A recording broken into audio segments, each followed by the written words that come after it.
मुश्किल नहीं कुछ इस दुनिया में, मुश्किल नहीं कुछ इस दुनिया में, तू हिम्मत करके तो देख, तू हिम्मत करके तो देख, ख्वाब बदलेंगे, ख्वाब बदलेंगे हकीकत में, ख्वाब बदलेंगे हकीकत में, तू मेहनत तो करके देख। जय हिंद, जय भारत। दोस्तों, मैं आलोक उपाध्याय आपका वाराणसी डिफेंस एकेडमी में हार्दिक अभिनंदन और स्वागत करता हूं।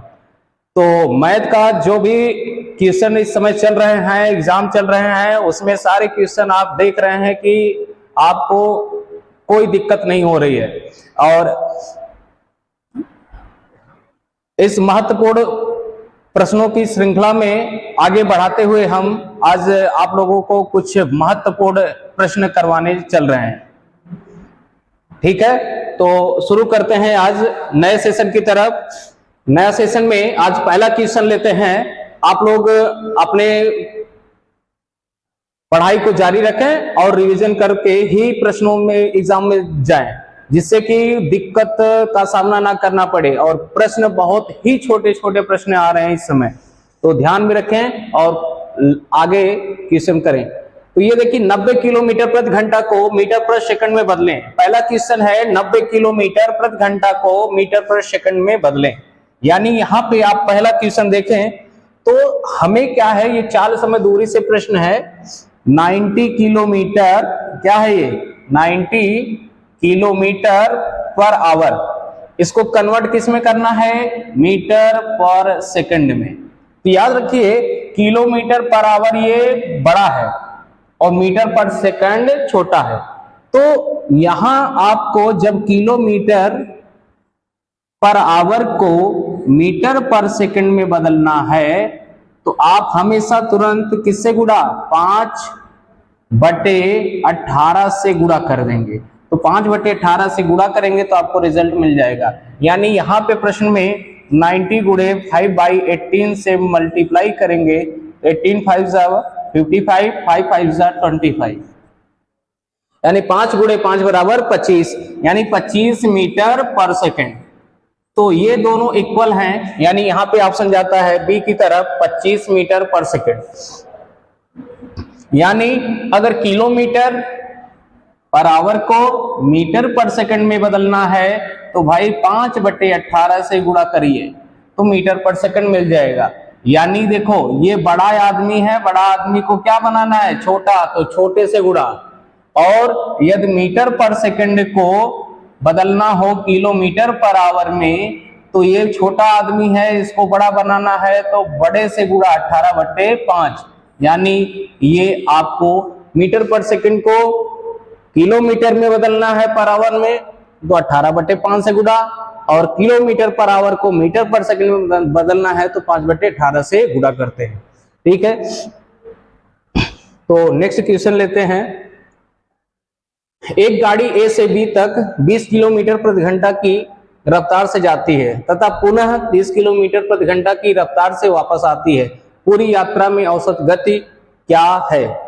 ये प्रश्न अभी एग्जाम जो चल रहे हैं सेम टू सेम ऐसे ही प्रश्न आ रहे हैं। तो इस पे देखिए, बहुत ही आसान प्रश्न है कि इसमें एक पॉइंट ए और एक पॉइंट बी, यानी ए से बी तक दूरी है, इसको कोई जा रहा है 20 किलोमीटर पर आवर से, इस स्पीड से 20 किलोमीटर पर आवर से, और वापस आ रहा है 30 किलोमीटर पर आवर से। और यहाँ पे जब दूरी यहां से ए से बी गया, बी से ए आया, दूरियां समान है। जब दूरियां समान हो, जब दूरियां समान हो और अलग अलग चाल से तय की जाए तो औसत चाल, एवरेज स्पीड बराबर, याद रखें, दोनों का पहले मल्टीप्लाई कर लें, 20 गुणे 30, और नीचे दोनों को जोड़ दें तो 20 + 30। लेकिन साथ में एक बार गया एक बार आया, इसलिए ऊपर 2 से गुणा करिएगा तो काट पीट दीजिए, आंसर मिल जाएगा। यानी 2 गुणे 20 गुणे 30 भागे 50, ये 0 0 कट गया, 5 चौक 20, तो 4 दूना 8, 8 3 24 kilometre per hour, 24 kilometre per hour इसकी एवरेज स्पीड आएगी। कभी ये मत करिएगा 30 20 50 जोड़कर आधा कर दें, कभी करेंगे तो गलत हो जाएगा इस कंडीशन में। तो यहां आंसर जाता है किसकी तरफ, यहां पे आंसर आपका मिल रहा है 25 नहीं, 25 गलत हो जाएगा, आपको करना कितना है 24 किलोमीटर पर आवर। ठीक है, कोई समान, जब समान दूरी अलग अलग चाल से तय की जाए तो औसत चाल बराबर दोनों चालों का गुणनफल डिवाइड बाई दोनों चालों का योग और ऊपर 2 से मल्टीप्लाई, यानी एवरेज स्पीड के लिए कभी इसका सूत्र ही पूछा जाता है। तो 2 गुणे x गुणे वाई अपान x प्लस वाई, ये जब 2 समान दूरियां तय की जाए अलग अलग चाल से तब। ठीक है, नेक्स्ट क्वेश्चन की तरफ चलते हैं और लेते हैं नेक्स्ट क्वेश्चन। अंजलि अपने वास्तविक चाल के 5/4 से चलकर अपने ऑफिस 10 मिनट पहले पहुंच जाती है, तो वास्तविक चाल से लगा समय कितना होगा। यानी यदि कोई अपने वास्तविक चाल यानी 5/4 यानी जाना था 4 किलोमीटर पर आवर से, जा रहा है वो 5 किलोमीटर पर आवर से, तो बताइए वह ऑफिस जल्दी पहुंचेगा तो कितने मिनट पहले पहुंच रहा है, 10 मिनट पहले पहुंच रहा है, 10 मिनट पहले पहुंच रहा है। तो बताइए वास्तविक चाल से लगा समय कितना है। तो आप क्या करें, इसके जो ऊपर है उससे पहले क्या करना है, इन दोनों के डिफरेंस से आपको, दोनों का डिफरेंस कितना है 5 और 4 का डिफरेंस 1 बराबर 10, 1 भाग बराबर यानी 5 माइनस 4 बराबर 1 बराबर आएगा 10 मिनट, 1 बराबर 10 मिनट, यानी 1 भाग का अंतर में 10 मिनट का कमी आ रही है। 1 भाग बराबर 10 मिनट, तो आप नीचे से गुणा कर देंगे तो 10 गुणे ऊपर से गुणा करना है, ऊपर से 10 गुणे 5 बराबर 10 बचे 50 मिनट, यानी 50 मिनट पहले लगता। और अगर बाद में अगर चाल देखा जाए तो अगर चाल जो 5 हो गया उसके से 10 चौक 40 मिनट का समय लगता। तो वास्तविक चाल से लगा समय जो होगा, तो वास्तविक चाल से लगा समय कितना होगा, तो ये कहेंगे 50 मिनट।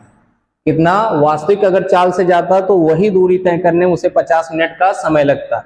यानी आपको करना है इन दोनों का डिफरेंस 1 भाग बराबर 10 के और 1 भाग बराबर 10 के, अगर वास्तविक चाल पूछा जाए तो ऊपर से गुणा करिएगा तो 10 बचे 50 मिनट का समय लगेगा। ठीक है, आंसर हो जाएगा। नेक्स्ट क्वेश्चन की तरफ बढ़ते हैं और नेक्स्ट क्वेश्चन है 4 समप्राकृतिक संख्याओं का औसत 73 है, तो बड़ी संख्या ज्ञात करें। तो बड़ी संख्या होगी, ये क्वेश्चन अभी पेपर जो चल रहा है उसका है। तो इतना छोटा सवाल देखिए, 4 समप्राकृत संख्याओं का औसत 73 है, तो बड़ी संख्या ज्ञात करना है। तो याद रखिए, देखिए 4 सम संख्या है, क्या 4 सम संख्या है और उसका औसत 73 है और वो लगातार संख्याएं हैं। तो इस कंडीशन में ये औसत 73 है, और जब देखिए ये 4 सम संख्या 4 आए, 6 आए, 8 आए, तो इस कंडीशन में अगर 10 आए तो इस कंडीशन में जो औसत होगा सम वाले में विषम होगा और विषम वाले में सम होगा। तो इसलिए अगर ये जो औसत 73 है इसको ये बीच में रखो, इससे पहले जो सम संख्या आती है वो 72 और इससे पहले जो आती है वो 70। और अगर बाद में देखें तो 73 के बाद कौन सी सम संख्या आएगी 74 और इसके बाद आती है 76। तो आप ये देखें तो ये 4 सम संख्या 1 2 3 और ये 4, अगर चारों सम संख्या की बात किया जाए तो ये है जिनका औसत निकालने पे 73 आएगा। तो सबसे बड़ी यहां बोल रहा है सबसे बड़ी, तो ये सबसे बड़ी संख्या है 76 और सबसे छोटी बोला जाता तो आप बोलते 70। तो आंसर कौन सा 70 की 76, तो 76 जाएगा। कौन सा आंसर जाएगा 76। यानी 4 क्रमागत प्राकृतिक संख्याओं का औसत 73 है, तो बड़ी संख्या आपकी 76 होगी। ठीक है, ऐसे ही आगे के क्वेश्चन में अगर देखा जाए, आगे हो सकता है कि अगर कहा जाए कि ये बताइए 6 सम संख्याओं का औसत, सम संख्याओं का, 6 सम संख्याओं का औसत एवरेज कितना है? मान लीजिए कि 81 है। अगर 81 है तो 81 आप बीच में रखें, इसके 3 इधर लगा दें और 3 इसके इधर लगा दें। कौन सी? सम संख्या। 81 के पहले 80 आता है, 80 के पहले 78 आता है, 78 के पहले 76 आता है, और इधर 83 आता, 82 आता है, 84 आता है और ये 86 आता है। इस तरीके से आप प्रश्न बना लीजिए जल्दी से। अगर बड़ी पूछा जाए तो 86 और छोटी पूछा जाए तो 86 और 76, और अगर छावो संख्या पूछा जाए तो ये आप निकाल दिए। ठीक है। इसी तरीके से अगर विषम की बात कर दिया जाए कि अगर मान लीजिए कि 5 विषम संख्याओं का, 5 क्रमागत विषम संख्याओं का औसत, 5 क्रमागत विषम संख्याओं का औसत अगर बोल दिया जाए कि 80 है, कितना है? 80 है, तो सबसे छोटी संख्या तो 80 आप रख दें, नहीं 5 विषम क्रमागत संख्याओं का औसत 80 नहीं, आप ये 75 रखो। कितना है? 75 है। अगर ये 75 है तो आप 75 रख लिया। तो ये जो संख्या 5, 3 संख्याएं हो, 5 हो, 7 हो, 9 हो, अगर ये विषम संख्याओं की बात हो तो एक संख्या आप जो 75 है वो खुद वह संख्या होगी। तो 75 हो गई। जो 4 बच रही है तो 4 के मतलब 2 पीछे लगाएं, 2 आगे लगाएं। तो पीछे का मतलब है कि इसके पहले आएगी 73, इसके पहले 71 और इसके बाद में 77 और ये 79। तो ये सभी संख्याएं मिल जाएंगी। इस तरीके से प्रश्न को आप बना सकते हैं चुटकी भर में। ठीक है। चलिए नेक्स्ट क्वेश्चन लेते हैं कि 4 सेंटीमीटर भुजा वाले घन का आयतन क्या होगा? तो घन का आयतन है, तो घन का आयतन का मतलब है कि आपको पहले फार्मूला पता होना चाहिए। घन का आयतन का फार्मूला है a क्यूब। कितना भैया? a cube. और घन का आयतन, ये प्रश्न भी एग्जाम का आया हुआ है, अभी जो चल रहा है एग्जाम उसी में आया हुआ क्वेश्चन है। 4 सेंटीमीटर भुजा वाले घन का आयतन क्या है? तो बताओ।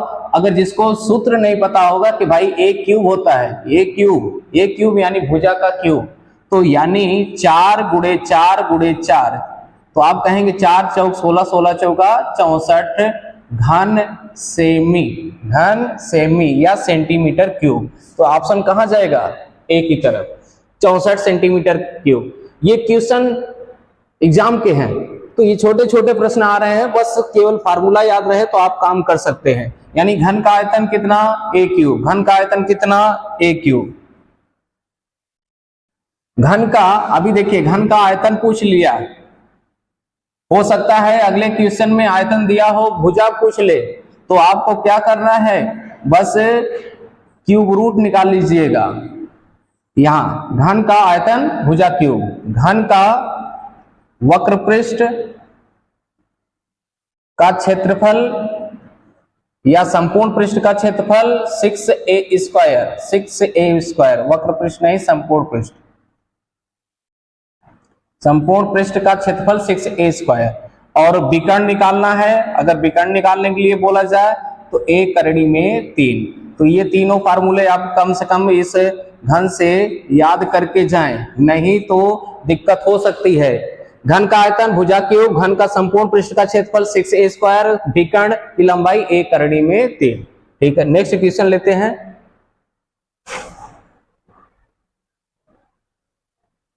त्रिभुज के 2 कोणों क्रमशः 50 अंश और 60 अंश है, तो तीसरा कोण बताइए।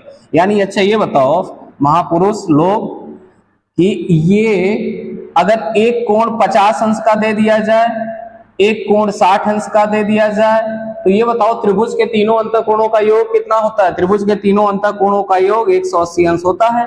तो इन दोनों को जोड़ो, 6 5 11 110, 60 प्लस 50 बराबर 110 है, और ये तीनों मिला के 180 होना चाहिए। तो इसमें से 110 घटा लोगे, इसका आंसर 70 डिग्री। कितना डिग्री? 70 डिग्री।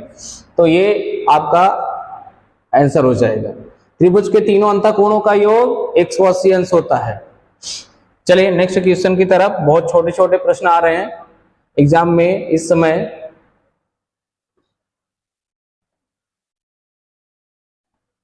दो संख्याओं का योग, याद रखें, दो संख्याओं का योग 12 है और गुणनफल 35 है तो संख्या होगी। दो संख्याओं का योग 12 और गुणनफल 35 है तो संख्या होगी। तो देखें आप कि जब भी दो संख्याओं का योग करें तो कितना आ रहा है, 12 आ रहा है, लेकिन जब इन्हीं संख्याओं का आपस में गुणा करें तो 35 आ रहा है। अब यहां पे आप देखिए ऑप्शन से कर सकते हैं कि अगर हम 6 और 5 दोनों को जोड़ेंगे तो कितना आएगा, 11 आएगा, जो कि गलत हो गया पहला ऑप्शन। 7 और 5 12 है, जोड़ने पे 12 आ रहा है। 7 और 5 का गुणा करेंगे तो 7 बचे 35 भी आ रहा है, यानी ऑप्शन बी आपका करेक्ट हो गया। वैसे 4 और 8 जोड़ेंगे तो 4 8 12 होगा, लेकिन 4 और 8 का गुणा करेंगे तो 4 8 32 होगा, ये भी ऑप्शन गलत है। 6 और 2 न तो जोड़ने पे 12 आ रहा है न तो गुणा करने पे, तो ये तो ऑप्शन गलत है। रहा बात केवल बी ऑप्शन करेक्ट है, यानी x प्लस वाई बराबर 12 तो x इंटू वाई बराबर 35 है, x इंटू वाई बराबर 35। तो आप देखिए कौन सा आपका प्रश्न सही है आंसर। तो यहां पे आपने देखा कि आप इसको बिना कुछ किए देरी आप प्रश्न को सॉल्व कर सकते हैं। चले नेक्स्ट क्वेश्चन की तरफ। 12x माइनस 1 बराबर 143, तो x का मान ज्ञात करें।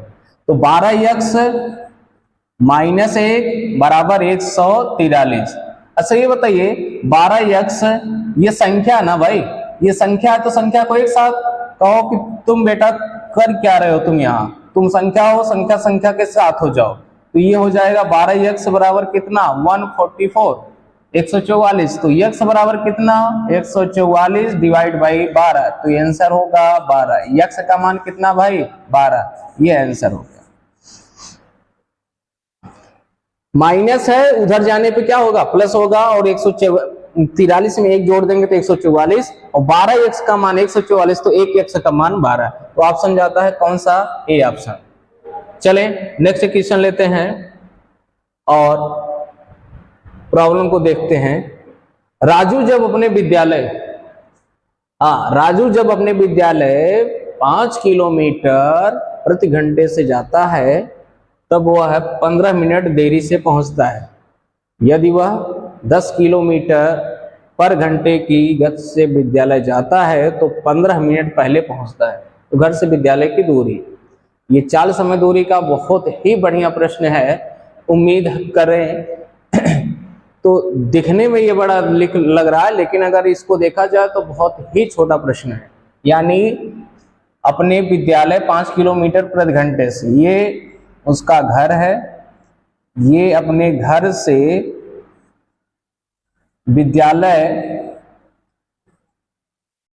विद्यालय जो है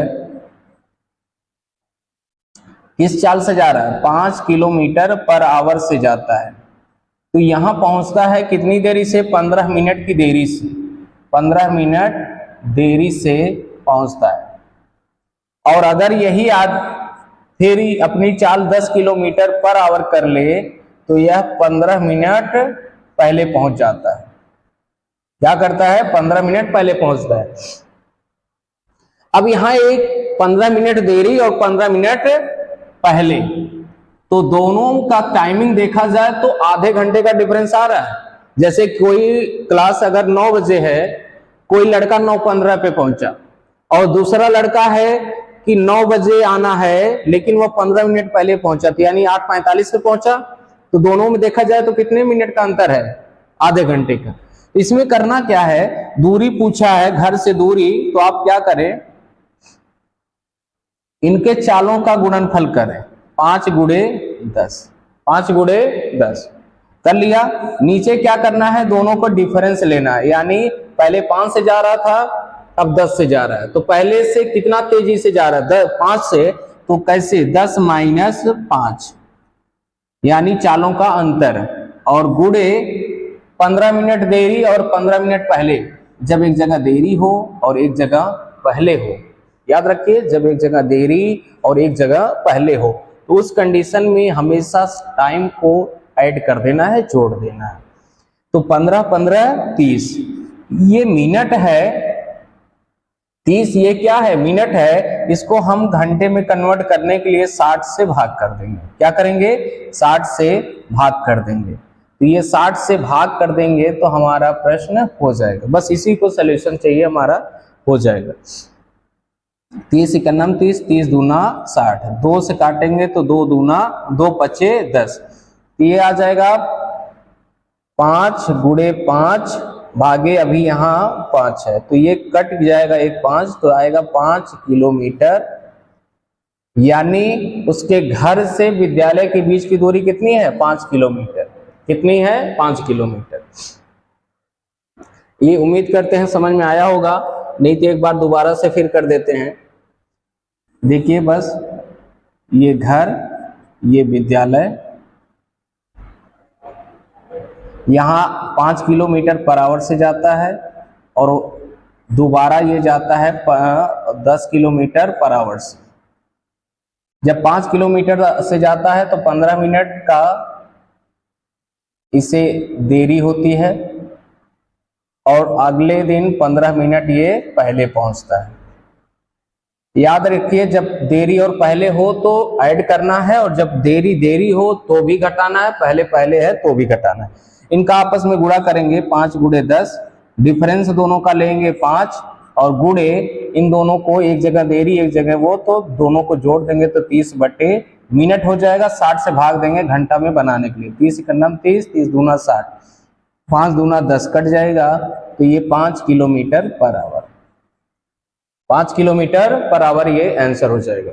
ठीक है, तो अब तो समझ में आ गया होगा। चले नेक्स्ट क्वेश्चन की तरफ।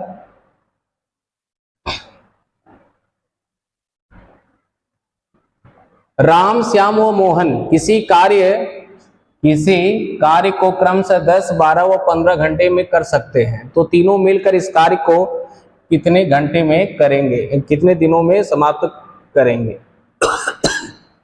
यहाँ दिनों नहीं, यहाँ घंटे में समाप्त कर सकते हैं। तो याद रखें, तो ये राम है, ये श्याम है और ये मोहन है। राम करता है 10 घंटे में, ये 12 घंटा में, ये 15 घंटे। तीनों का एलसीएम ले लो तो आएगा 60। तीनों का एलसीएम 60 होगा। 60 में आप 10 से भाग करेंगे तो 6, 60 में 12 से भाग करेंगे 5, 60 में 15 से करें तो 4। कर दिया। ये इनकी क्षमता हो गई कि एक दिन में इनके द्वारा किए गए कार्य 6, 5, 4 है। तीनों मिलके कर रहे हैं तो तीनों को एडिशन करना है, जोड़ देना है। 6, 5, 11, 4, 15। एक दिन में ये 15 कार्य, तो 60 कार्य करने के लिए 60 बटे 15, यानी टोटल आपको 4 दिन का समय लगेगा। कितने दिन का? 4 दिन का। यानी राम, श्याम और मोहन ये तीनों मिलकर इस कार्य को कितने दिन में करेंगे? 4 दिन में। तो इस तरीके से प्रश्न आप बना लीजिए, प्रश्न एग्जाम में हमेशा देखने को मिल रहा है। चले नेक्स्ट क्वेश्चन की तरफ।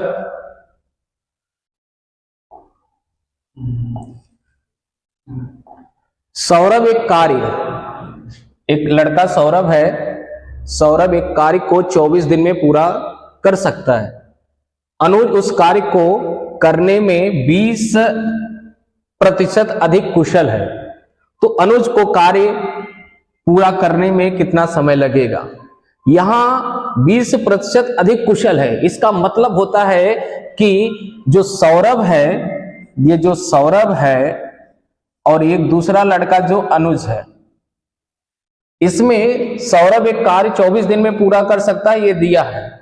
अनुज उस कार्य को करने में 20% अधिक कुशल है, तो अनुज कुशल है तो किससे? सौरभ से कितना? 20% अधिक। तो ये देखें, अगर इसकी क्षमता 100 है, इसकी क्षमता 120 होगी। सही है। अगर सौरभ की क्षमता 100 तो अनुज की क्षमता कितनी? 120। सही। तो ये क्षमता हो गया। क्या हो गया? ये क्षमता। अगर ये क्षमता है तो ये बताइए इनका अनुपात देखें क्षमता का, तो 20 छक्का 120, 20 पंचे 100, 5:6। अगर ये 5:6 इनका क्षमता का अनुपात है, पावर का, P का, तो इनके द्वारा समय जो लगेगा इसका जस्ट उल्टा होता है। यानी क्षमता का अनुपात समय के व्युत्क्रमानुपाती होता है। इस कंडीशन में यहाँ ये 6 हो जाएगा और ये 5 हो जाएगा, यानी टाइम ये 6:5 का लगाएंगे। कितना लगाएंगे? 6:5 का। इसमें अच्छा ये बताइए, सौरभ 6 दिन यानी 6x समय ले रहा है, तो 6x में कितना दिन ले रहा है? 24 दिन। तो यानी 6x बराबर देखा जाए तो 24 दिन, तो 1x का मान 4 आएगा, 1x का मान 4, और अनुज कितना? 5 दिन लग रहा है, 5x, तो 5 × 4 यानी 5 चौका 20 दिन। यानी पहले आपको इसके क्षमता का अनुपात बना लेना है, फिर दूसरा काम है कि क्षमता के अनुपात से फिर आपको रिवर्स मारना है, आपको समय का अनुपात निकालना है। समय का अनुपात निकालते ही आप इनके कार्य को बांट सकते हैं कि ये कितने दिन में कर सकते हैं। ठीक है, तो इसके अनुसार हमारा प्रश्न का आंसर है 20 दिन। अनुज को कार्य करने में कितना समय लगेगा? 20 दिन। ठीक है, तो इसको काट के आराम से बना दीजिएगा। चले नेक्स्ट क्वेश्चन की तरफ। ए और बी मिलकर किसी कार्य को 12 घंटे में, बी व सी मिलकर उसे 15 घंटे में तथा सी और ए उसे 20 घंटे में समाप्त करते हैं, तो तीनों मिलकर उससे कितने दिनों में समाप्त करेंगे? टाइम एंड वर्क से एक क्वेश्चन हर शिफ्ट में पूछा जा रहा है। हर शिफ्ट में एक क्वेश्चन निश्चित रूप से पूछा जा रहा है, किसी किसी में 2-2 क्वेश्चन हो जा रहे हैं। तो आप ध्यान से हर टाइप इसके क्लियर करके जाएं। हो सकता है कि इस दिन ये टाइप आया है तो अगले दिन दूसरा टाइप भी पूछा जा सकता है एग्जाम में, तो आप हर टाइप को पढ़ के जाएं। 2 क्वेश्चन नहीं तो 1 क्वेश्चन तो हर हाल में आना ही आना है। तो ए और बी, ए प्लस बी ये दोनों मिलकर करते हैं 12 घंटे में, और बी और सी मिलकर करते हैं इसे 15 घंटे में, और सी और ए मिलकर इसे करते हैं 20 घंटे में। करते हैं, सही है। अब तीनों का क्या लेंगे? एलसीएम लेंगे। तो 12, 15 और 20 का एलसीएम होगा 60। कितना होगा? 60। भाग दीजिए, 12 25 60, 15 चौका 60 और 20 तिया 60, तो 5 4 9 9 3 12 जुड़ जाएगा। तो जुड़ जाने पे ये टोटल है एक दिन का कार्य। एक दिन का कार्य 60 कार्य है, तो 60 में आप 12 से भाग करेंगे। इससे 12 से भाग करेंगे, लेकिन आप तो कहेंगे 12 25 60। आंसर में हो सकता है कि आपका 5 दिन भी है, तो 5 दिन है तो 12 25 60। ठीक है, तो 12 25 60, 12 का नंबर 12, 12 25 60। आंसर क्या आपका 5 होगा?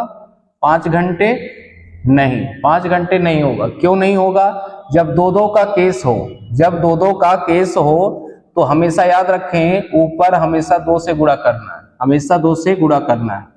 क्यों करना है? उसका रीजन है कि यहाँ जो 2-2 लोगों की क्षमता आया है, दो लोग यानी डबल लोग मिलके एक दिन में 12 कार्य करते हैं, तो सिंगल लोग उसी को 24 दिन में करेंगे, 24 से काम 6 काम करेंगे।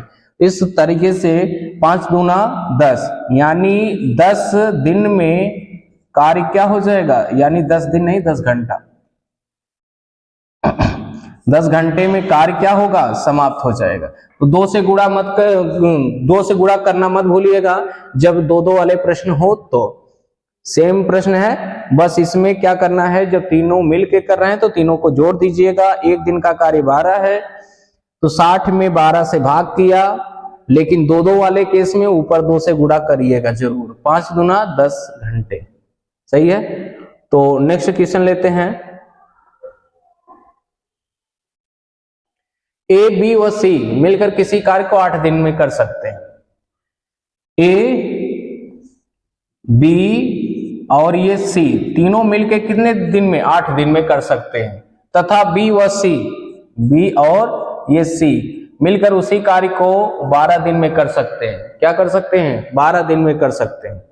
तो अकेले उस कार्य को कितने दिन में पूरा करेगा? कौन? यहाँ पे ए लिखना था, तो ए अकेले उस कार्य को कितने दिन में करेगा? तो इन दोनों का एलसीएम लें आप, 8 और 12 कैल्शियम कितना 24, 24, 8 त्रिक 24, 12 दूनी 24। अच्छा ये बताइए तीनों मिलकर एक दिन में 3 कार्य कर रहे हैं, तीनों मिलकर एक दिन में 3 कार्य कर रहे हैं, जिसमें बी और सी एक दिन में 2 कार्य कर रहे हैं। तो ए कितना करेगा, तो 3 में से 2 घटा देंगे तो 1, 24 भागे 1 कर देंगे तो ये 24 दिन में। कितने दिन में 24 दिन में, यानी एक अकेले कितने दिन में करेगा 24 दिन में करेगा। आंसर कौन सा है सही, आंसर इसका आंसर गलत है। आंसर इसमें दिया गया नहीं है, आंसर आपका 24 दिन होगा। क्या होगा 24 दिन। तो इसमें एक ऑप्शन बना लीजिए, कितना 24 डेज, कितना दिन 24 दिन। चलें आगे। अच्छा एक क्वेश्चन का इसका भी आंसर नहीं था, इसका आंसर था 5 दूना 10, तो 5 है। एक आप इसका आंसर यहां पे आपको 10 दिन बनाना होगा।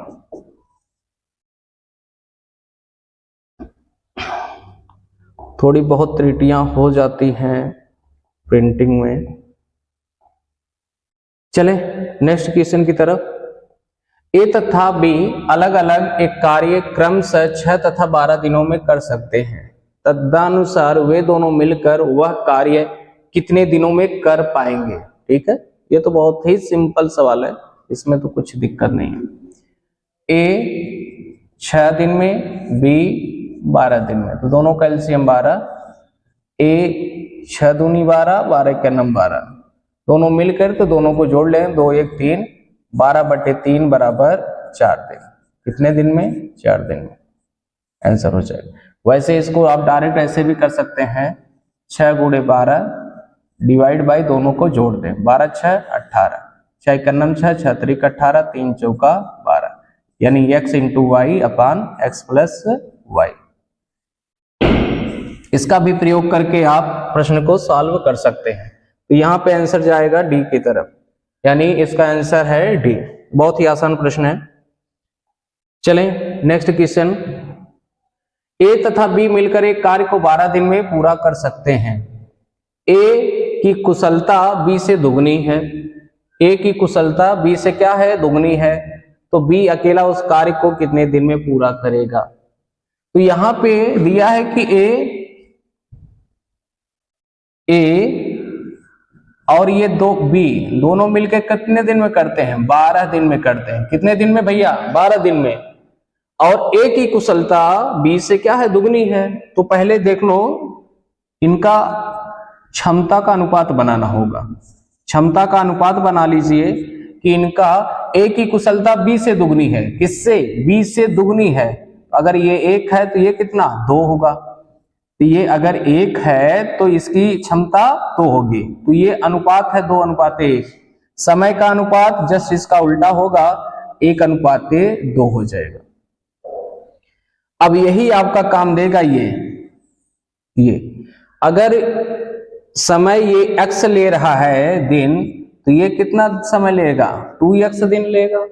सही है। अगर ये x दिन ले रहा है तो b कितना दिन लेगा 2x दिन लेगा। दोनों का एलसीएम आएगा 2x में x से भाग देंगे तो 2, और 2x में 2x से भाग देंगे तो 1, 2 1 3, 2 1 3, 2 1 3, यानी 2x काम है, दोनों मिलके 3 काम करेंगे, और काम कितने दिन में हुआ तो 12 दिन में। तो यहां से 2x बराबर 36, तो x बराबर आ जाएगा 18। x बराबर कितना आ जाएगा 18। तो ये a जो लेगा वो 18 दिन में करेगा, और b जो करेगा वह करेगा 36 दिन में। कितने दिन में 36 दिन में। तो आंसर कौन जाएगा, तो आंसर यहाँ पे सी आप उसका करेक्ट हो जाएगा, क्योंकि वहां पूछा गया है बी अकेला उस कार्य को कितने दिन में समाप्त करेगा, तो 36 दिन में। और पूछा होता कि ए कितने दिन में करेगा, तो ऑप्शन ए करेक्ट हो जाता 18 दिन में। ठीक है, तो क्षमता वाले प्रश्न को इस तरीके से हमें करना है कि पहले अनुपात बना ले किसका, क्षमता का, और उसके बाद उसको समय के अनुपात में बदलें और बदलकर जैसा दिया गया वैसा प्रश्न को आप कर लें। हाँ, ध्यान दीजिएगा, कुछ लोग होते हैं कि जैसे इसका आया था क्षमता का अनुपात, पावर का अनुपात 1:2, 2:1 और टाइम का आया था 1:2। अगर ये x दिन ले रहा है, ये 2x ले रहा है, दोनों मिलके 12 दिन में, तो इसको करते हैं 2x प्लस 2x बराबर 3x बराबर 12 कर देंगे, तो x बराबर आ जाएगा 4। तो 4 91 ये 4 दिन में करेगा, वो 4 दूना 8 दिन में करेगा। ऐसा लोग निकालते हैं, लेकिन ये गलत है, कभी ऐसा मत करिएगा दोनों मिलके। तो आपको ये करना है कि a करता है x दिन में, b करता है 2x दिन में, या तो ऐसा लगा के इसका एलसीएम निकाल कर काम कर लें, यहाँ पे 2 यहाँ पे 1 और ये जोड़कर 2x/3 बराबर 12, तो यहाँ से x बराबर आ जाएगा 18। तो यहाँ से ऐसे काम करें। अदरवाइज ये x निकालने का अगर ये तरीका आपको नहीं समझ में आ रहा है तो डायरेक्ट x इंटू वाई अपन x प्लस वाई से भी निकाल सकते हैं। वहां x की वैल्यू आएगी और x की वैल्यू निकल जाएगी, तो 2x आप निकाल देंगे। चले नेक्स्ट क्वेश्चन की तरफ। एक छात्रावास में 120 छात्र हैं और खाद्य सामग्री 45 दिनों के लिए है। अभी जो हमारा चल रहा है ये टाइम एंड वर्क से क्वेश्चन है, इंपॉर्टेंट क्वेश्चन है। एक छात्रावास में 120 छात्र हैं और खाद्य सामग्री 45 दिनों के लिए है।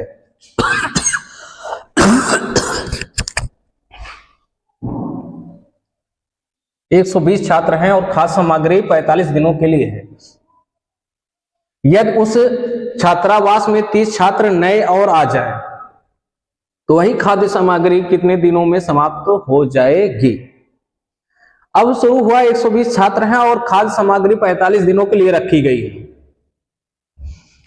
और तुरंत ही 30 छात्र और आ जाए, तो 120 पहले थे, बाद में 30 आ गए तो 150 छात्र हो गए। तो अब 150 छात्र भाई खाएंगे तो उतना दिन तो खा नहीं पाएंगे 45 दिन, तो 45 दिन नहीं खा पाएंगे तो यानी उससे कम दिन खाएंगे। अब कितने दिन खाएंगे वो देखना है। यहां पे बस कुछ नहीं करना है, एक काम करिए, M1 D1 और M2 D2 वाला कॉन्सेप्ट लगा दीजिए, आंसर मिल जाएगा। 120 छात्र थे, कितने दिन खाते थे 45 दिन, और अब 120 में 30 छात्र और आ गए तो ये टोटल हो गए 150 छात्र। अब कितने दिन खाएंगे तो D2, तो D2 बराबर 120 गुणे 45 और डिवाइड बाई 120 प्लस 30 कितना होगा 150। 0 0 काट दें, 15 का नम 15, 15 दिया 45, 12 दिया 36। कितना दिन खाएंगे 36 दिन खाएंगे। यानी 150 छात्र कितने दिन, वही 45 दिन की जगह 36 दिन। कभी कभी इसी प्रश्न में बड़ा ढांसू कॉन्सेप्ट डालता है।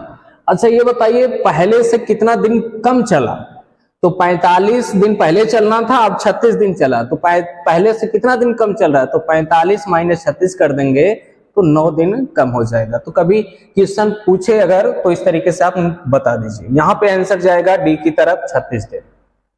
क्लियर है। ये सैनिक छावनी करके भी प्रश्न इससे बनते हैं, तो नाम बदल देता है तो, लेकिन ये तरीका वही है। थोड़ा सा कभी कभी होता है कि कुछ अलग पैटर्न पे चलता है, लेकिन जैसा प्रश्न हो उसी के अकॉर्डिंग आपको प्रश्न करना पड़ता है। चलें नेक्स्ट क्वेश्चन की तरफ।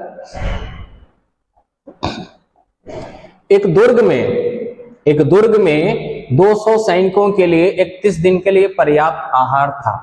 कितने दिन के लिए भाई, तो देखें 200 सैनिकों के लिए कितने दिन के लिए 31 दिन का पर्याप्त भोजन था। यानी M1 D1 वाली कॉन्सेप्ट लगाना है। 27 दिन के बाद, ये देखिए टाइप थोड़ा सा चेंज है, 27 दिन के बाद, यानी 27 दिन टोटल 200 जो थे सैनिक वही खा रहे हैं, तो यानी आप करेंगे कि 200 सैनिक कितने दिन खाए, 27 दिन खाए, प्लस बाद में 120 सैनिक दुर्ग को छोड़कर चले गए। 200 सैनिक में से 120 सैनिक छोड़कर चले गए, तो बचे कितने, 80। कितने, 200 थे, उसमें से 120 चले गए, तो शेष सैनिकों के लिए बाकी आहार कितने दिन और चलेगा। तो यहां से आप क्या कर लें, डी। एक कॉन्सेप्ट है ये कि इसको आप सॉल्व कर लें, इससे आ जाए, नहीं तो इसके अलावा भी तरीका है। इसको आप क्या करें, पहले इसको इधर करें, 200 गुणे 31 माइनस 200 गुणे 27 बराबर यहां आ जाएगा 80 गुणे डी। तो यहां से आप करें 200 कॉमन ले लेंगे तो 31 माइनस 27 और बराबर 80 गुणे डी। यहां से 200 गुणे 31 में से 27 जाएगा तो 4 आएगा बराबर 80 गुणे डी। तो यहां देखें, आप काट दीजिए 1 0 0 से, 4 इकन्नम 4, 4 दूना 8 और ये आ जाएगा 10। तो डी बराबर 10 दिन। कितना दिन, 10 दिन, यानी भाग दे दीजिएगा, आएगा 10 दिन। तो आंसर आपका 10 दिन, ये करेक्ट ऑप्शन हो जाएगा। क्या हो जाएगा, करेक्ट ऑप्शन हो जाएगा। एक तरीका ये, लेकिन कभी कभी ये थोड़ा सा लंबा हो जाता है कि कैलकुलेशन में दिक्कत आ जाती है। वैसे सही है, टाइप तो यही, लेकिन इससे भी शॉर्ट तरीका है, अगर समझ सकें आप। 200 सैनिक थे, अच्छा ये बताइए, 200 सैनिक थे, 31 दिन के लिए पर्याप्त भोजन था। 27 दिन के बाद, यानी 27 दिन बीत चुका है, 27 दिन बीत चुका तो बचा कितना दिन, 4 दिन। 31 में से 27 चला गया तो 4 दिन बचा। तो 4 दिन के लिए 200 सैनिक के लिए 4 ही दिन का भोजन पर्याप्त है। लेकिन हुआ क्या, उसमें से 120 सैनिक चले गए, तो 200 में से 120 सैनिक चले जाएंगे तो कितने सैनिक बचेंगे, 80। और ये कितने दिन भोजन खाएंगे, बस ये कर लेना है। M1 D1 बराबर M2 D2 का कॉन्सेप्ट लगा, ठीक है। तो यहां से काट देंगे तो D बराबर 200 गुणे 4 भागे 80। तो ये 0 0, 4 इकन्नम 4, 4 दूना 8 और ये आ जाएगा 10। तो D बराबर कितने दिन के लिए, 10 दिन के लिए पर्याप्त होगा। करेक्ट ऑप्शन आपका सी। चलें नेक्स्ट क्वेश्चन की तरफ। 40 व्यक्ति एक कार्य 15 दिन में पूरा कर सकते हैं। यदि वही कार्य 3 दिन पहले पूरा करना हो तो कितने व्यक्ति अधिक नियुक्त करने होंगे। बहुत बेहतरीन सवाल है, इस पैटर्न पे सवाल एग्जामों में हमेशा आ रहा है, तो देखते जाइए और वहां प्रश्न करते रहें। 40 व्यक्ति एक कार्य 15 दिन में, यानी M1 D1 वाला कॉन्सेप्ट है, M1 D1 M2 D2। 40 व्यक्ति एक कार्य को कितने दिन में, 15 दिन में पूरा कर सकते हैं। यदि वही कार्य 3 दिन पहले पूरा कराना है, यानी 15 दिन जो चल रहा है उसके 3 दिन पहले पूरा करा देना है, तो यानी कार्य कितने दिन चलना चाहिए, 12 दिन। तो 12 दिन चलाने के लिए कितने व्यक्तियों की आवश्यकता होगी, M2 करें। तो यहाँ M2 बराबर 40 गुणे 15 भागे 12। तो 4 तिया 12, 4 दहा में 40, 3 इकन्नम 3, 3 पचे 15, तो 10 पचे 50। 50 व्यक्ति और चाहिए, और नहीं चाहिए, 50 व्यक्ति टोटल चाहिए। अब 50 व्यक्ति में 50 व्यक्ति 12 दिन में खत्म कर लेते अगर होते तो। अच्छा ये बताइए, 50 आदमी चाहिए लेकिन 40 आदमी तो पहले से ही हैं वहां पे, तो कितने व्यक्ति और चाहिए, तो कितने व्यक्ति अधिक नियुक्त करने होंगे, यानी कि 10 व्यक्ति आपको नियुक्त करने पड़ेंगे एक्स्ट्रा। आंसर कौन सा जाएगा, डी ऑप्शन सही हो जाएगा। करेक्ट है, बस छोटा सा है कि M1 D1 बराबर M2 D2। हाँ अभी W1 H1 या ऐसा कुछ नहीं आ रहा है, तो कार्य सेम है, तो W1 W2 की जरूरत नहीं है प्रश्नों में।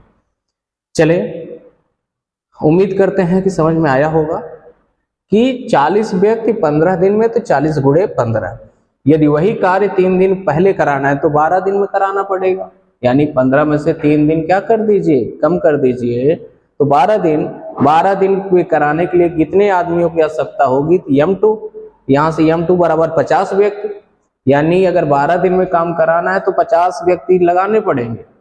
हमारे पास पहले से कितने हैं, 40, तो कितने एक्स्ट्रा चाहिए, 10 चाहिए, यानी 10 व्यक्ति अधिक नियुक्त करने पड़ेंगे। ओके, नेक्स्ट क्वेश्चन की तरफ आगे बढ़ते हैं। यदि 12 पुरुष या 18 स्त्रियां, बहुत बेहतरीन सवाल है, यदि 12 पुरुष या 18 स्त्रियां एक खेत की कटाई 14 दिन में पूरी कर सकते हैं, तो उसी गति से काम करते हुए 8 पुरुष तथा 16 स्त्रियां उस खेत की कटाई कितने दिनों में कर सकेंगे। बहुत अच्छा सवाल है। याद देखिए, एक तो प्रश्न कभी यहाँ पे आता है और कभी यहाँ पे और होता है, तो और वाले में और का मतलब होता है प्लस करना है, और या का मतलब होता है बराबर, या का मतलब बराबर, यानी चाहे 12 पुरुष लगाएं चाहे 18 स्त्री लगाएं, दोनों में स्त्री लगाना है तो 18 लगाना पड़ेगा और पुरुष लगाना है तो 12 लगाना पड़ेगा। तो यहां देखें, आप एक काम करें, पहले स्टेप ये चलना है, स्टेप फर्स्ट,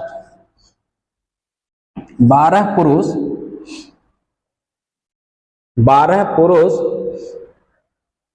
या 18, 12 मैन बराबर लिख लें आप 18 वुमेन के, ठीक है दोस्तों। तो 12 मैन बराबर 18, तो एक मैन बराबर आप लिखेंगे 18/12 वुमेन। जहां इसको सॉल्व कर देंगे, 6 त्रिक 18, 6 दूनी 12, एक मैन बराबर 3/2 वुमेन आ जाएगा। इसी को स्टेप सेकंड में कर लेना है, स्टेप सेकंड में ये कर लेना है कि अब पूछा क्या है, कितने आदमी चाहिए, 8 पुरुष 8 मैन लगाना है, और तथा हो या और हो, इसका मतलब प्लस 16 वुमेन लगाना है। तो ये काम कितने दिन में करेंगे ये पूछ रहा है। तो पहले ये आदमी को पहले पुरुष बना लो, तो 8 गुणे 3/2, एक आदमी प्लस 16, तो ये काट देंगे तो 2 चौकाट 4 तियां 12, 12 प्लस 16 बराबर कितना, 28 वुमेन, कितना 28 वुमेन। यानी अब यहाँ प्रश्न है 18 स्त्रियां कितने दिन में करती है, 14 दिन में। तो यहां से स्टेप थर्ड में लगाना है m1 d1 बराबर m2 d2। तो m1 यानी 18 स्त्रियां कितने दिन में, 14 दिन में। तो बताइए 28 स्त्रियां कितने दिन में करेंगी, तो d2, तो ये 14 एक नम 14, 14 दूनी 28, यानी d2 बराबर 9 दिन, d2 बराबर 9 दिन। तो इस तरीके से प्रश्न हमारा ए ऑप्शन करेक्ट हो जाएगा। यानी 3 स्टेप चलना है इस कंडीशन से। पहले बराबर कर लें, 12 पुरुष बराबर 18 स्त्री, तो एक आदमी बराबर कितने वुमेन, तो 3/2 वुमेन।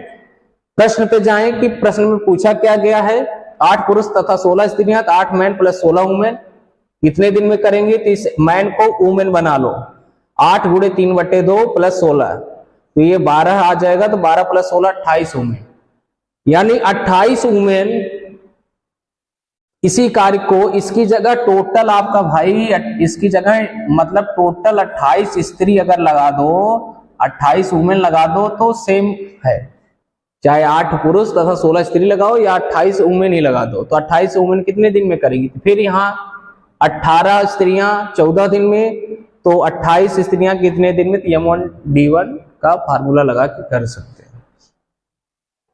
चले इसी प्रश्न को थोड़ा और शॉर्ट तरीका है कि 12 मैन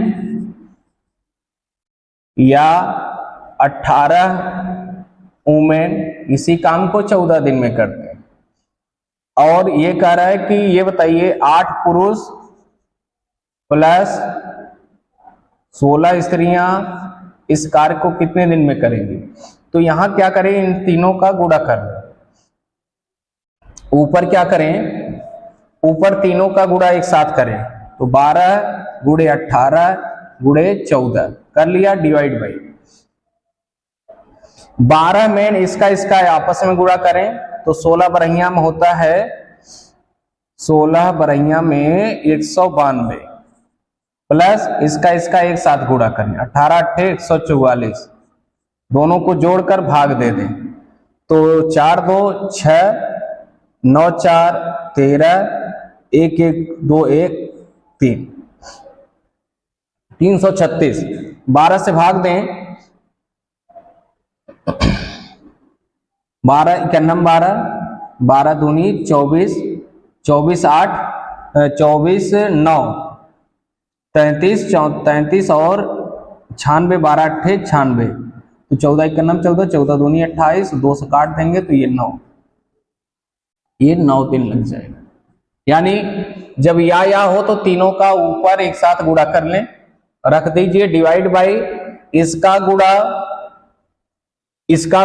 गुणा औरत के साथ करके और इसका गुणा इसके साथ करके दोनों को जोड़कर क्या कर दे, डिवाइड कर दे। तो इस तरीके से भी प्रश्न आप बना सकते हैं। चलिए नेक्स्ट क्वेश्चन की तरफ चलते हैं। हाँ, 15 भुजा वाले समबाहुभुज के प्रत्येक अंतःकोणों का मान होगा। 15 भुजा वाले समबाहुभुज के प्रत्येक अंतःकोण का मान होगा। तो यहां पे सबसे आसान तरीका है कि अंतःकोण प्लस बाह्य कोण,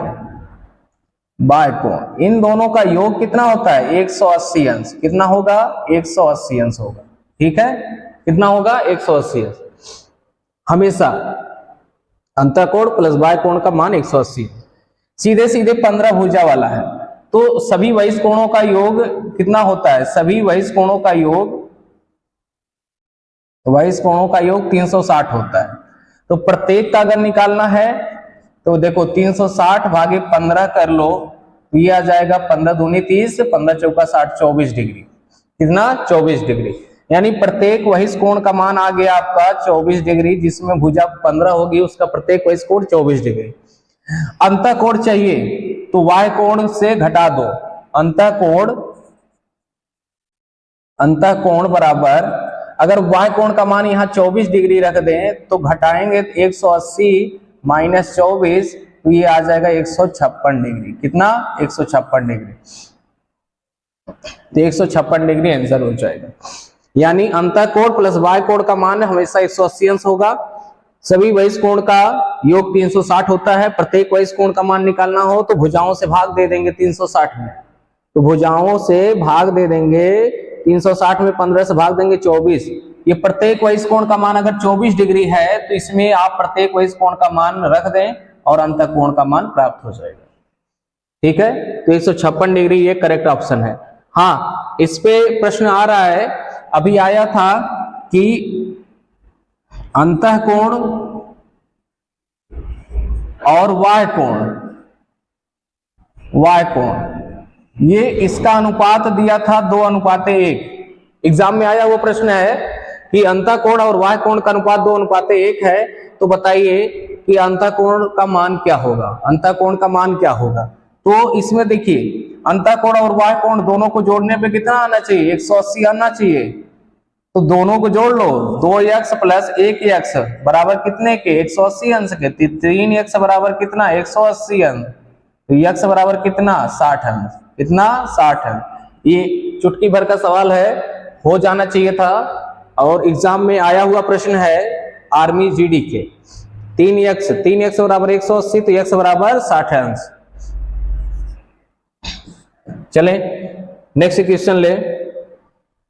कभी कभी इसी प्रत्येक अंतःकोण का मान निकालने के लिए फार्मूला है, प्रत्येक अंतःकोण का मान निकालने के लिए फार्मूला है n-2 गुणे 180 बटे n।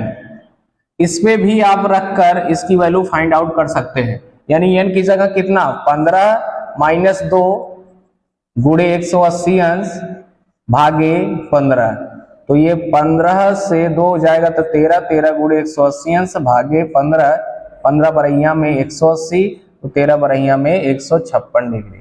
ये भी आप वैल्यू रखकर इसका निकाल सकते हैं। अगर वो वाला नहीं समझ में आया तो ये, और इसको याद रखें, हो सकता है कि आपका फार्मूला ही पूछ लिया जाए। प्रत्येक अंतःकोण मान निकालने के लिए n - 2 गुणे 180 अंश बटे n, जहां n क्या है, भुजाओं की संख्या। चलें नेक्स्ट क्वेश्चन की तरफ। किसी बहुभुज में विकर्णों की संख्या 35 हो तो वह कौन सा बहुभुज है? बहुत अच्छा क्वेश्चन है। पिछले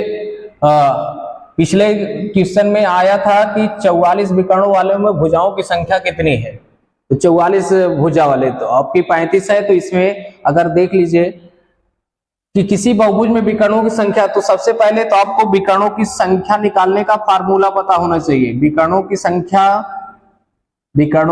संख्या निकालने का फार्मूला आपको विकर्णों की संख्या बराबर n गुणे n-3 और बटे में 2, जहां n क्या है? भुजाओं की संख्या है। n-3/2 विकर्णों की संख्या ज्ञात करने का फार्मूला n-3/2। तो याद रखें, इसमें ऑप्शन से आप करिएगा कि यहां विकर्णों की संख्या निकालना है, तो विकर्ण में 35 जिसमें विकर्ण है उसमें भुजाओं की संख्या कितनी होगी? तो आप जानते हैं विकर्ण निकालने के लिए n-3/2 होता है, तो विकर्ण हमको निकल जाएगा।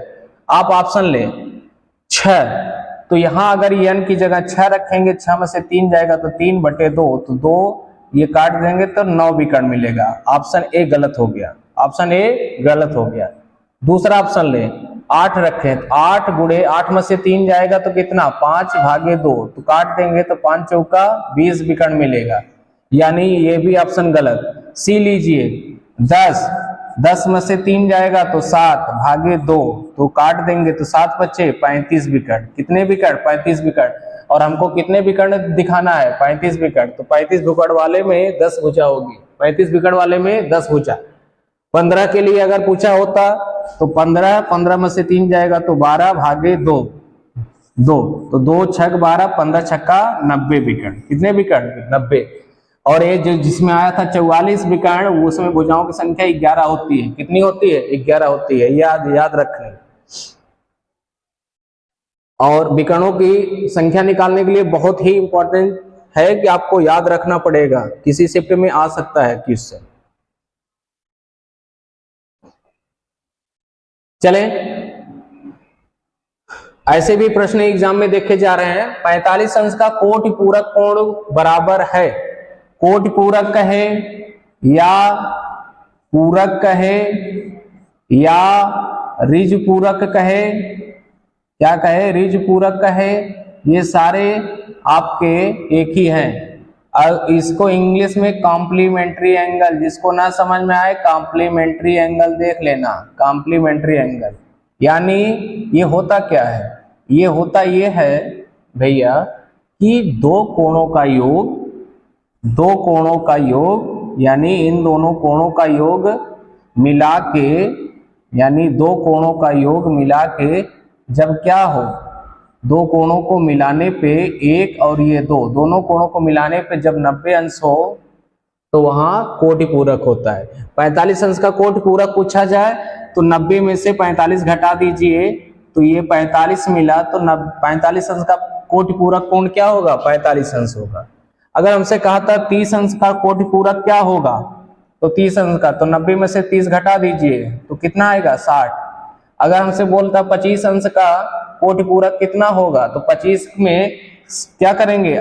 90 में से 25 घटा देंगे, 90 में से 25 घटाएंगे तो कितना आएगा? 90 में से 25 घटाएंगे तो 65 आ जाएगा। कितना आएगा? 65। यानी कोटि पूरक के लिए आपको 90 योग करना है, यानी दो कोणों को योग 90 अंश के बराबर होगा तो वो कोटि पूरक। कोटि पूरक यानी दो कोणों का योग कितने के बराबर? 90 के बराबर। तो अगर एक दिया है जो, उसमें कितना जोड़ देंगे? 90 हो जाए, बस यही करना है। और अगर यहां समपूरक दिया होता, समपूरक, तो दो कोणों का योग कितना? 180। कितना? 180। जैसे अगर 30 अंश का समपूरक पूछा होता तो समपूरक, तो उसमें 180 माइनस 30 तो 150 अंश। तो यानी जब पूछा जाए समपूरक तो याद रखें 180, दो कोणों का योग 180 अंश, और जब पूछा जाए कोट पूरक या पूरक तो दो कोणों का योग 90 अंश। चलिए नेक्स्ट क्वेश्चन की तरफ। किसी बहुभुज के सभी अंतःकोणों का योगफल ज्ञात करने का सूत्र पूछ रहा है। किसी बहुभुज में सभी अंतःकोणों का योग का फार्मूला का सूत्र, यानी अंतःकोणों का योग, अंतःकोणों का योग, अंतःकोणों का योग के लिए फार्मूला है n-2 गुणे 180 अंश। कितना? n-2 गुणे 180 अंश। तो यहाँ पे कोई है सभी अंतःकोणों का योग, तो किसी बहुभुज के सभी अंतःकोणों का योग ज्ञात करना है। तो योग ज्ञात करने के लिए देख लो भाई, योग ज्ञात करने के लिए इसमें क्या करना है, n-2 गुणे 180 अंश। अगर ये सही है, अन्यथा एक फार्मूला और हो सकता है 2 गुणे n-2 गुणे एक समकोण, कभी कभी ऐसे लिखा हुआ मिल जाता है। तो ये है योग ज्ञात करने के लिए ये, और प्रत्येक के लिए बोला जाएगा, प्रत्येक कोण के लिए, प्रत्येक अंतःकोण के लिए तो आप n-2 गुणे 180 डिवाइड बाई n करना है। और विकर्णों के लिए फार्मूला पहले ही बता चुका हूं। तो ये आज के बहुत ही इंपॉर्टेंट प्रश्न है, और जो कि आने वाले प्रश्न पेपरों में आपको देखने को मिल सकता है, इसलिए अपने को रिवाइज करते रहें और बार बार अपना फोकस बनाए रखें पेपरों पे, जब तक पेपर आपका समाप्त नहीं होता। जय हिंद, जय भारत।